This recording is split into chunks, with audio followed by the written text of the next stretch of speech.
Hello, welcome, Devil Sniper here, and just want to say, tomorrow we will be having a live episode. It might be just Manchester United, it might be a double header, I haven't quite decided yet. I haven't actually recorded it yet, so it depends how I play. So what I would recommend you do for when the episode's uploaded, sort of early afternoon, get some Jaffa cakes, make sure you've got a brew, sit down, because I just got a really strange feeling it's going to be an epic episode. I think we're either going to get absolutely destroyed or we're going to destroy Man United. I'm actually nervous about the game. I know it sounds ridiculous, but we're doing so well. I mean, who would have thought that we would be doing this well? And before I go on, there he is, Kenwyne Jones. That's my nemesis.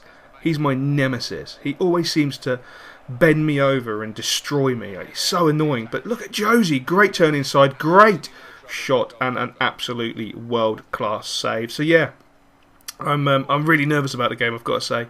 Absolutely, really nervous. That's an amazing flick up after the defender tackled him from Adrian. He's just too cultured. The boy is way too class. Filippo, look at that bit of space. Turns, shoots. What's the outcome? Of course, it's a goal. That boy is blistering. He really is absolutely blistering. Absolutely blistering. He's honestly fan-bloody-tastic. I know I rave about him probably too much, but I can't help it. I really can't. He's just so bloody good. He really is. And look, for once our defending is getting better. We're marking properly. We actually read that play. And Nathaniel Klein, who he added in the transfer window, made a great interception. He has been an absolute sensation since he signed for the club. We went in at half-time winning 1-0, and I feel that was 100% the correct score. It should have been a couple more, but, you know, we can't have everything. But Stoke came out, and they just dominated us. Somehow they just kept the ball really well, frustrated me a lot of the time. I was making silly tackles, but Filippo with a cultured shot there, and again it's one of those finesse shots that just never seems to work. It's really frustrating, absolutely frustrating. And then one of the worst moments in your footballing career, Butler knocks it short to Tompkins. Tompkins gets confused and feeds it straight into bloody Kenwyne Jones. And what's Kenwyne Jones going to do? Exactly, he's going to play a 1-2 with a post because that's how he rolls. I was so gutted. That was my fault. That was my error. A completely and utterly blank moment. One of those moments where you know where you want to pass the ball and you just want to blame the controller because it didn't pass it. Well, that's what really happened. The controller didn't pass. No, I completely and utterly fucked up and got well and truly punished by Kenwyne Jones as normal. So the full-time score was 1-1, which, say the least, is extremely disappointing. Extremely disappointing. But look, on the plus side, Filippo got a 7.7 and man of the match. What a legend! He is absolutely phenomenal. Now, I was saying about the actual tournament tree and how it actually looks quite favourable. Well, let's have a little look at the tournament tree. And yes, oh my god, it looks favourable. We've actually got quite a decent run to hopefully the FA Cup final, if we can get that far. If I dare touch wood, dream about getting that far. I mean, the other side of the table's got all the big teams. Look, your Chelseas, your Liverpools, your Man Cities. Whew, and look at that. Portugal have offered me an international management role. Oh my god. So I'm going to stall on it because, again, Portugal are a little bit more forthcoming. They actually said they would provide me with Jaffa cakes. Belgium have come back and said yes, they will provide us with Jaffa cakes. The Irish came back and said no Jaffa cakes, which really disappointed me. But you know, what can you do? What can you do? Powell's still having a little bit of a dig. He must have known when he signed that he wasn't going to get a game at the end of the day. And Marky Noble's happy, which is fan-bloody-tastic. Really do like him. Really do love playing him. He's a great player. And look who's back in the lineup. Yes, Diarmi. He's back from suspension. I'm looking forward to having him in the team. And as you can see, I've put Adrian on the left-hand side. I've put Filippo in that cam position. I think that's the best way to play those two. Adrian's a fantastic player, but I feel he's probably better on the left. And I feel Filippo is just absolutely, ridiculously devastating in the cam position. I've also gone for Wally Prowse. Now, I know a lot of people saying I'm not playing Sterling a lot. I am actually playing him a great deal. He's played a good majority of the games, but against a team like Everton, you need someone with a little bit more of a defensive mind. Look at that. That was a tank of a tackle. Absolute tank of a tackle. You need someone with a little bit more of a defensive mind, to be honest. And that's why I went with Wardy Prowse over Sterling. Sterling likes to go forward a lot. Adrian had a great opportunity there and missed it. It was a bit unfortunate, but Josie picking the ball up. Look at that incisive pass straight into Filippo. And oh my God, he actually slotted that in. That was ridiculous. That was absolutely majestic, graceful. Barcelona of East London, Jaffa Cake football. Look at that ball inside. Look at the run by Filippo. Oh my days. He had actually a dodgy first touch, but it's such as his ability that he slotted it home. And as you can see, Adrian's breaking into the box, left foot shot, and he puts it wide, unfortunately. But we're playing such great football. The players are developing so well. Ward-Prowse has an audacious attempt, a great save by Tim Howard, but we're playing so well. It's so phenomenal. Everyone seems to be scoring. Filippo's got 9 goals in all competitions. Josie's, I think, is over 10 in all competitions. And Benzir is sitting on 7 or 8 in all competitions. It's just a phenomenal amount of goals. It's really, really great. Josie picks the ball up here, and look at this. Passes it into Benzir. No, actually, that was a shot. It was a great piece of defending by Benzir. Such is his hunger for goals. He gets in the way of Josie's ball and slots it home. I mean, look at that. Gets in the firing line and then just slots it home. A nice piece of luck. And I've got to say, this for me would have been the pass of my career mode. Look at that ball. Oh, if only. If only. And that would have been into Filippo. He's just phenomenal. That was a great pass by Josie. But what happens? We get caught on the counter-attack by Everton, and Jelavic just punishes. That was an absolute cracking finish.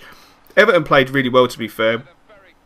They caught us on the counter-attack. They pulled our defence all over the place. A great ball over the top. And as I say, Jelavic, an underrated player, just slots that ball home so nicely. I mean, that is a great piece of strength in the first place to get rid of Winston Reid. Or was it Nathaniel Klein? No, it's Winston Reid who wears number 2. To get rid of Winston Reid. I mean, he just slotted the ball home so majestically. And that was just a great finish. But such is the resilience within the ranks of our team as they develop. You know, they really are starting to develop into some magnificent players.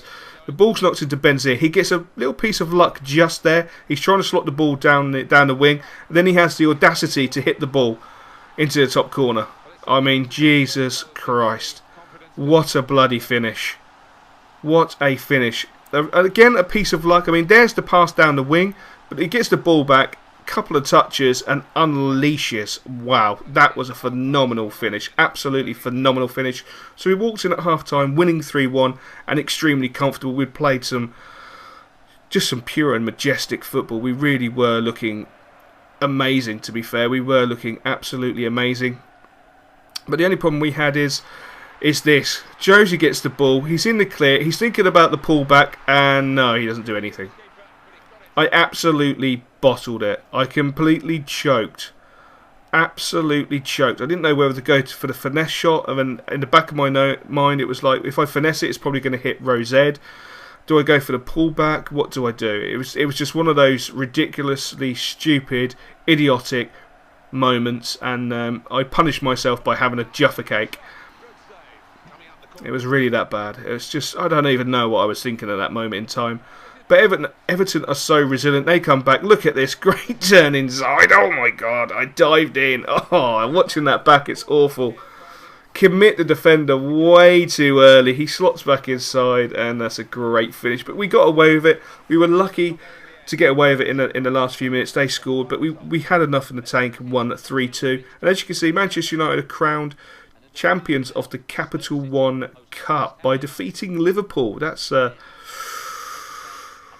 doesn't say the score though. I would have been interested to see the score, but that was a great result for them. And yes, we're going to see, can we beat Stoke and continue on our journey in the FA Cup, because the FA Cup is looking rather suited to us, especially for the run. But you can never underestimate any team in FIFA, especially on world class difficulty. They can destroy you at will. Can completely destroy at will. And as you can see, Sterling is in the side. Diarmi's going to have a bit of a rest. You know, he's not 100% fit, and I don't want to overplay him and risk him from his broken ankle. So he's going to be rotated with Ward-Prowse, to be fair. But Sterling's back in the side because he's just a ledge. And as you can see, Ward-Prowse doing a fantastic job there. And the player actually just like threw him towards the goal. That was ridiculous. I'm surprised he didn't get booked for that. But the team who started off the brighter was Stoke. Stoke were absolutely all over us, and that was just an absolute beautiful piece of football. You watched the chap in the box just here. Look at that nice little back heel. I thought that was so awesome that I had to put it in there. It was really, really fantastic. They really did absolutely destroy us in the early part of the game. But we knocked the ball into Benzir, and he's not lacking confidence. He had an audacious shot that was just a fraction wide. But it took us a little while to get really into the game, and once we got into the game, we started to look like the better side. Again, a great save by the goalkeeper. I think the tackle was a little bit naughty, but what can you do? We have the corner. It's going to be Adrian taking it. He's such a great player. Great header, but unfortunately it's just over, and Adrian turns away in absolute disgust, which is probably quite right. Josie has the ball, he's tackled magnificently. Sissoko comes hammering in, and a defender somehow gets in the way of it. I don't think I would have wanted to get in the way of that. That looked like it was travelling at 100 miles an hour. Adrian again with the corner, floats it in, and a great goal line clearance by the Stoke defender. But the ball came out to Tompkins, he fed it into Filippo, and what's Filippo going to do? Has a shot, it's blocked, goes back to the keeper, and the keeper plays a 1-2 with him, and he slots it home. What a piece of luck. It does not get any better than that. Absolutely does not get any better than that. And that's now 10 goals in all competitions. He continued his run. He had the intelligence to continue his run. He knew the keeper wouldn't just clear it. And he slotted it to him, and he just audaciously slips it into the back of the net to give us a 1-0 lead at half-time. Probably a little bit against the run of play, to be fair. We had some great opportunities. We just weren't taking them, which was really, really frustrating. That was a great shot. Absolute cracking shot. But again, the woodwork saved Stoke. And that's really frustrating. And you always know with Stoke, the later part of the games, they're always going to come at you. They did. The head went wide. He looks frustrated. We look extremely happy because we are now in the next round of the FA Cup. And I feel that is a brilliant result, and we're doing extremely well. And look at that, the Tank gets a 9.0 as a centre-back. That tells you how dominant, I suppose, Stoke City were in the end. You know, they really did outplay us at times. They really, really did outplay us, which was quite frustrating. But now looking at the table, the tournament tree, that's looking rather favourable. At this moment in time, the only big teams we could possibly meet in the final could be Liverpool, City or Chelsea. That's not bad. You know, we have got a nice little run. A nice little run to the final. I'm not going to count my chickens. Touch wood, as I said earlier, you know, quarters or semis, I'll be extremely chuffed. It's the FA Cup, so I think that'll be a fantastic return. But, you know, I've got my hopes. I feel we can go a little bit further. But it's going to be the balancing act now of the league and the FA Cup, which is going to be quite difficult. That's a huge budget.